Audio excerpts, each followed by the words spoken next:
வணக்கங்க. ரிட்டயர் ஆயிட்டு வீட்ல இருக்கிற நெறைய பேர் என்ன நெனச்சுக்கிறாங்கன்னா, நம்மளோட வாழ்க்கை முடிஞ்சு போச்சு. அவ்வளோதான். பேரன் பேத்திய ஸ்கூலுக்கு அனுப்புறது, அழைச்சிட்டு வர்றது, அ டிவில, மொபைல்ல பாலிடிக்ஸ் பார்த்துட்டு இருக்கிறது, கிச்சன்ல எடுபிடி வேலை செய்றது, துணி உலர்த்துறது அப்படின்ட்டு நெனைக்கிறாங்க. ஆனா, உண்மையாவே பார்த்தீங்கன்னா, அவங்க வாழ்க்கையெல்லாம் எப்படியெல்லாம் வாழலாம் தெரியுமா? விடுமுறை நாட்கள்ல குழந்தையோட உறவினர் வீட்டுக்கு போலாம். எப்போதுமே எதிர்காலத்தை பற்றியே சிந்திக்காதீங்க. உறவினர்களை தங்களது வீட்டுக்கு வர சொல்லி முழு மனசோட அழைப்பு விடுங்க. சாலையில நடக்கும்போது தலையை நிமிர்ந்து நடந்து செல்லுங்க.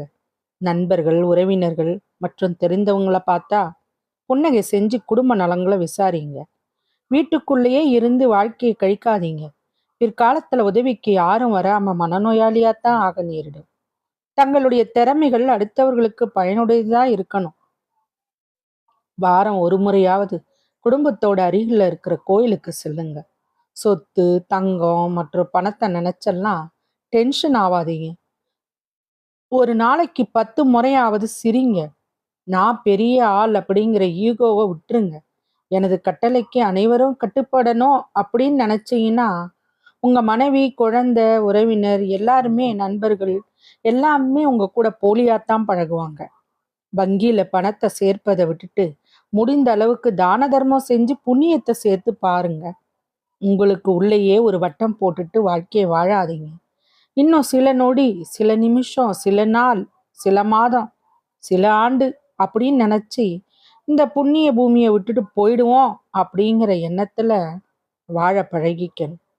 இந்த வீடு, சொத்து, கார், தொழில், பணம், செல்வாக்கு, உடன் பிறந்தவங்க, சொந்தம், வேலையாள், அதிகாரம், பதவி இது எல்லாமே நம்ம கூட வரப்போறது இல்லைங்கிறத நினப்புல வச்சுக்கணும்.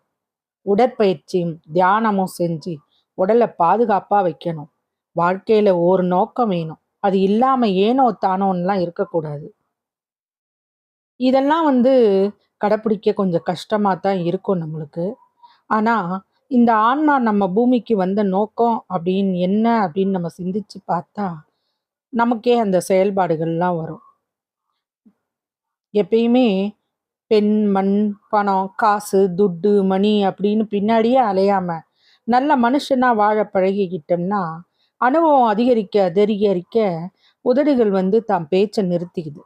வயசாக வயசாகத்தான் தெரியுது, நம்ம வாழ்நாள் முழுசும் உடன்பட யாருமே இல்லைன்னு.